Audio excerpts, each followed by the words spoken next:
What is going on, guys? Bisectatron here, bringing you today's video, and we are focusing on one of my favorite topics, some base building tips.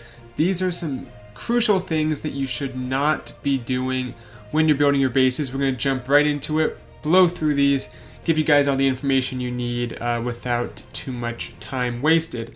Starting with this first one, Town Hall 10 all the way through Town Hall 13. I've been seeing it a lot, people putting their Inferno Towers near other defenses within that compartment. Don't do it for a number of reasons.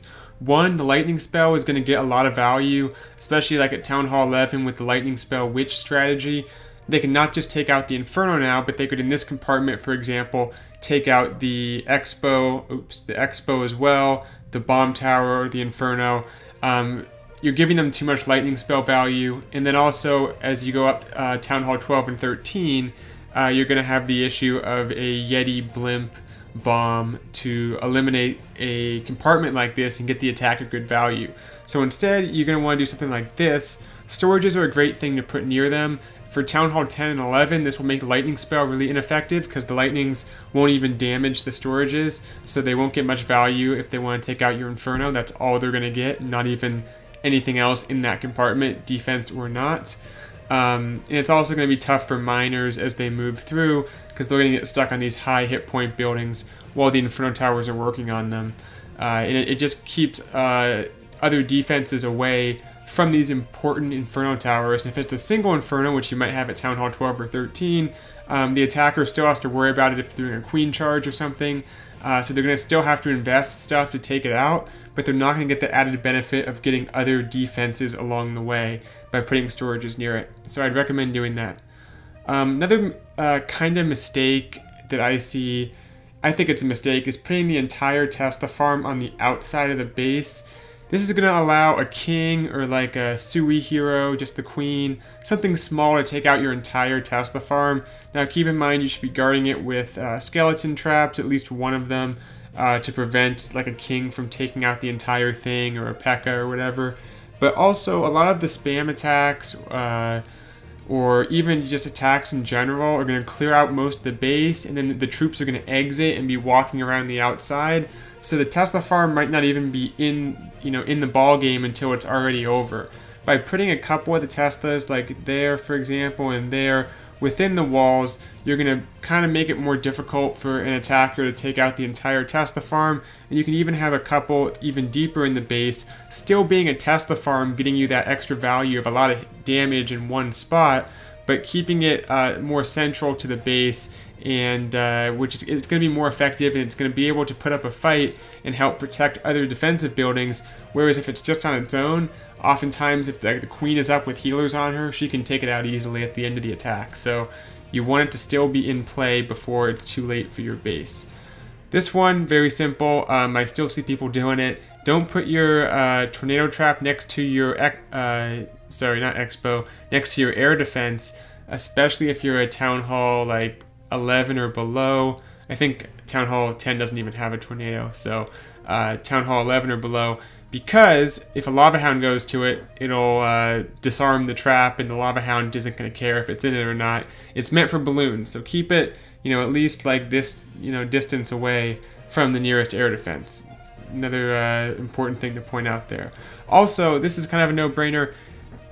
The Eagle, if you ever have it 3 tiles, you can count them, 1, 2, 3, away from the wall, the queen can reach it from like out here or out here. So just look at your bases, not just the Eagle probably most importantly, but also other important defensive buildings, Scattershot, Town Hall maybe, going lower, Inferno Towers.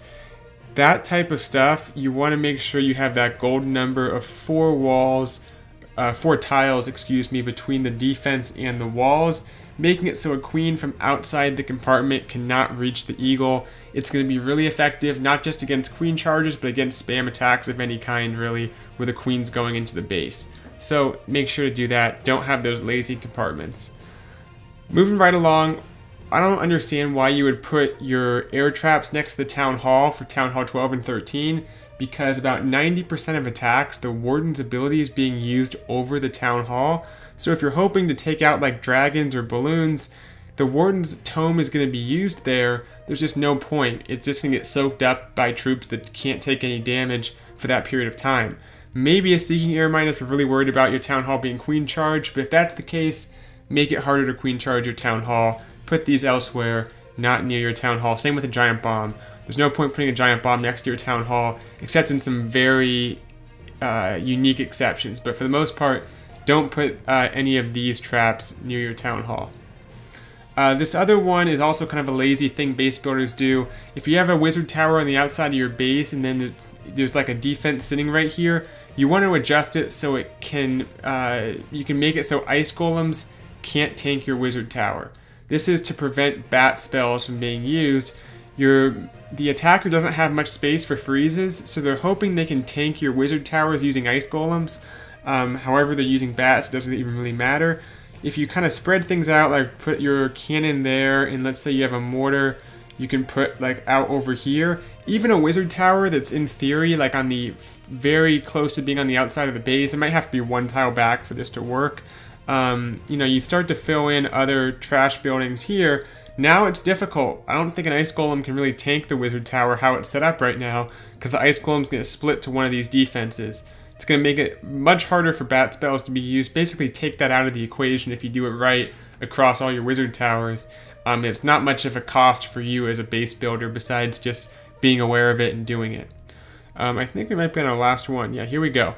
Once again, another lazy thing. I call it lazy because it's so easy to just to not do this and to eliminate this little this thing that can be exploited in your base. If you take a look at what's wrong with this compartment that would be on the outside of the base, it's not the compartment, it's the buildings on the outside. By having this high hit point elixir storage, you're allowing the attacker, assuming there's no air defenses in like these compartments or a hero or something, you're allowing them to drop an E-Dragon, an Electro Dragon, take out your storage, and also have that go back and start to target other buildings back here, getting them really good value. So if you have an area of your base, especially there's no like Queen, Royal Champion, air defense that would make it really hard, a clan castle even, those would all make it hard to use an Electro Dragon. But if those are not there, you got to make sure your buildings are like that on the outside of your base, so any attack from an Electro Dragon, the chain cannot reach a 2-tile gap between buildings, so you're not going to have any of these buildings inside the compartment be damaged by the Electro Dragon. Okay, all in one breath. Hope that helped, guys. These are some tips you can incorporate into any base, but if you want your own bases each month, check out my Patreon, link in the description. A few other things I want to go over for my regular subscribers, guys. The viewer poll presented by my creator code Bisect, please enter that every week. You will get good luck, and it also helps me. So BISECT every week in the shop, or in your settings, I guess is where you enter it. And I really appreciate that.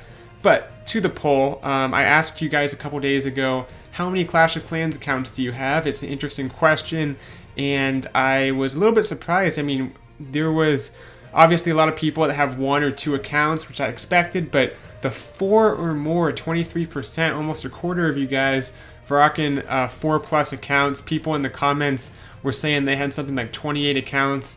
I don't know what to believe. I have 4 that I use somewhat regularly, although only one of them I'm actually farming. The other 3 I just hop on, war attack. Sometimes it's as quick as training up super witches and then boom, on it for like 10 minutes. I do my attacks, I'm done.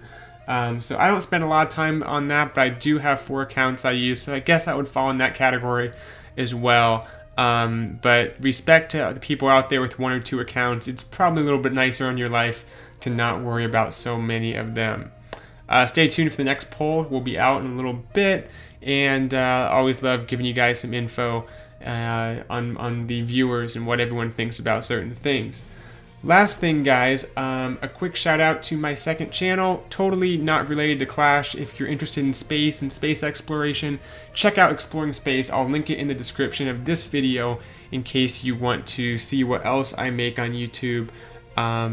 just got back into it more recently. I kind of have been on and off, but I'm going to start committing to a regular upload once a week. So if you check it out, I definitely appreciate it. And yeah, that'll do it for today's video.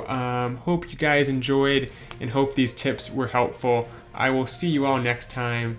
Until then, signing off. Here's the end screen. Thanks for watching this video.